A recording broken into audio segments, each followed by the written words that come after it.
بغيتي اللي يبرد عليك هاد الصيد؟ اليوم بغيت نشارك معكم هاد العصير هذا بالفخاز والحامض، كيجي صراحه زوين بزاف. انا متاكده الا جربتوه غادي يعجبكم.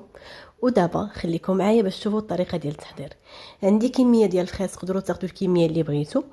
من بعد غادي نزيد عليها كونسونطري ديال الحامض اللي كنت انا موجداه قبل، دائما كنوجدو قبل رمضان. الا بغيتوا الوصفه خليوها ليا في لي كومونتير وان شاء الله علاش لا نعاود نشاركو معكم، فراه كيجي زوين بزاف.